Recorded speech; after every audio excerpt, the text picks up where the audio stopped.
जय गुरु जी संगत जी। गुरु जी के श्री चरणों में कोटि कोटि प्रणाम और गुरु जी की प्यारी डिवाइन संगत को भी जय गुरु जी। मैं आशा करती हूँ कि आप गुरु जी की दिव्य आभा के सभी सत्संग पूरा सुन रहे हैं, पूरा ध्यानपूर्वक सुन रहे हैं, क्योंकि ये सभी सत्संग गुरु जी के फिजिकल टाइम के हैं जब गुरु जी ने अपना चोला नहीं छोड़ा था। और आप सभी जानते हैं कि ओल्ड संगत और न्यू संगत वैसे तो कुछ भी नहीं है गुरु जी की नज़रों में, क्योंकि गुरु जी हमेशा कहा करते थे कि कोई भी संगत मुझसे कितने जन्मों से जुड़ी हुई है ये वो सिर्फ और सिर्फ गुरु महाराज ही जानते हैं।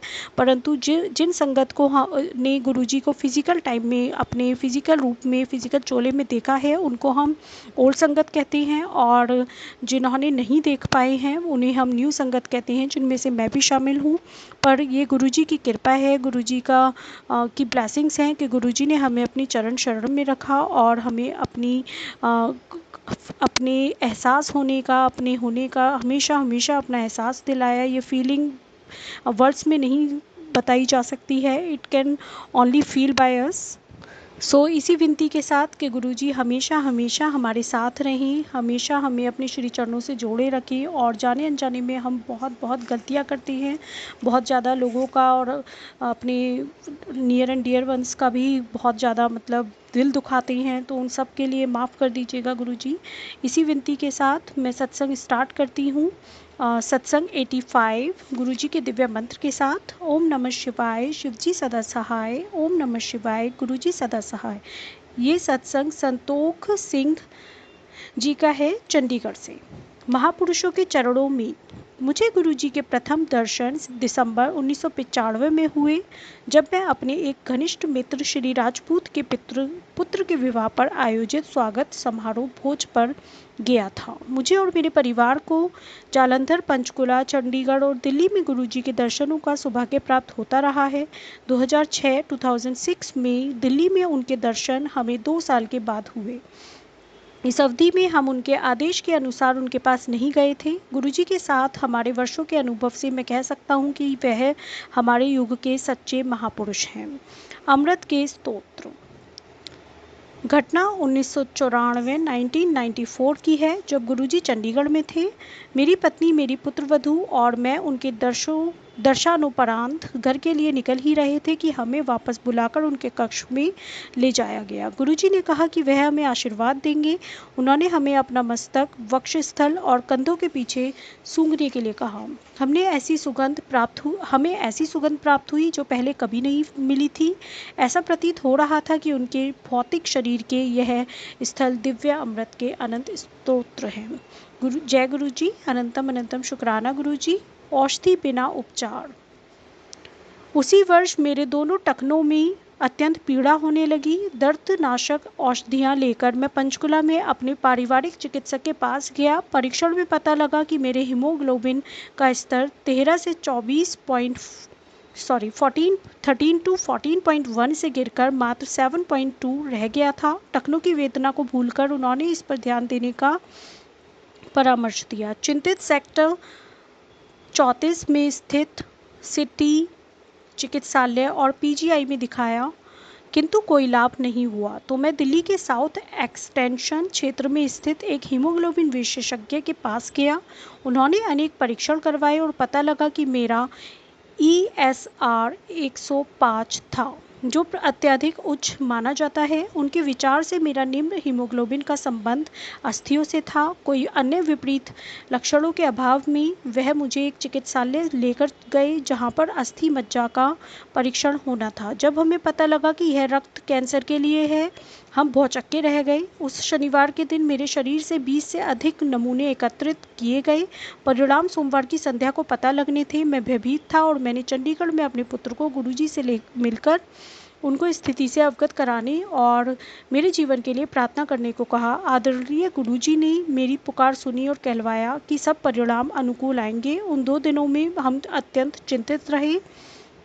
परिणाम आने पर हमारे और चिकित्सक सबके लिए अचंभे की बात थी। विशेषज्ञ ने 9 विटामिन निर्धारित किए और इस प्रकार मुझे प्रतिदिन 2 दर्जन से अधिक गोलियां और कैप्सूल खाने थे।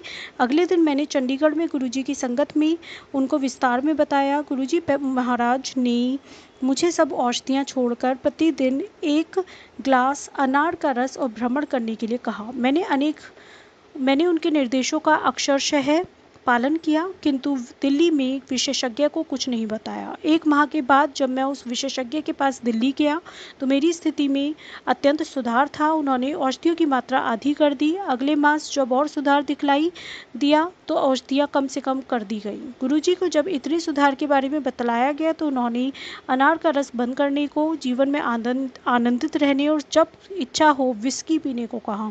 उनकी दया से मैं उनके निर्देशों का पालन कर रहा हूँ, सामान्य जीवन व्यतीत कर रहा हूँ। जय गुरु जी। अनंतम अनंतम शुक्राना गुरु जी।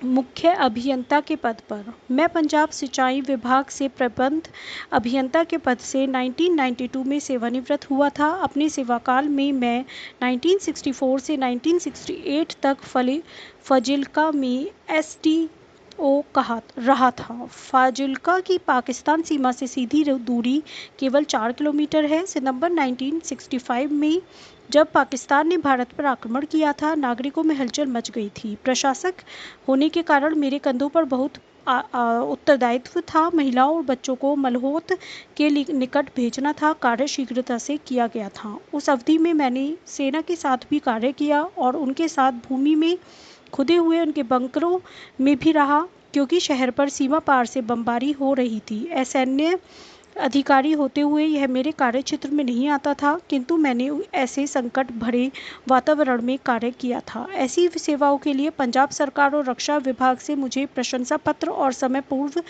पदोन्नति मिलनी चाहिए थी, क्योंकि पंजाब सरकार ने ऐसा नहीं किया था। इस भेदभाव के लिए मैंने न्यायालय में आवेदन कर दिया था।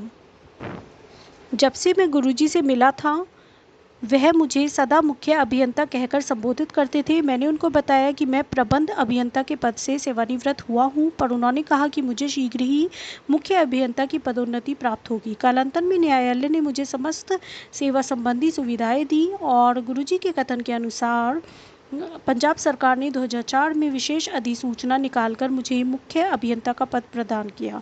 गुरुजी की दया मेरे समस्त परिवार पर बनी रही है। 2002 से 2003 की शीत ऋतु में एक दिन मेरी पत्नी और मैं एम्पायर स्टेट में गुरुजी के पास रात्रि 2 बजे तक थे। सर्दी बहुत हो रही थी। बाहर निकलने के बाद मेरी पत्नी ने कहा कि पिछले 1.5 घंटे से उसकी बाईं हथेली में बहुत पसीना आ रहा है। उस समय कोई चिकित्सक मिलने का प्रश्न नहीं था और कुछ गड़बड़ अवश्य थी। अतः हम वापस गुरुजी महाराज के पास गए और उन्हें समस्या से अवगत किया। उन्होंने मेरी पत्नी का हाथ अपने हाथ में लिया और बोले कि कहाँ दर्द है? कोई दर्द नहीं है, जाओ प्रसन्न रहो। उनके यह कहते ही वेदना समाप्त हो गई। अगले दिन जब हम उनके पास पहुँचे तो उन्होंने पीड़ा के बारे में प्रश्न किया। वह इतने दयालु हैं। जय गुरु जी। शुक्राना गुरु जी।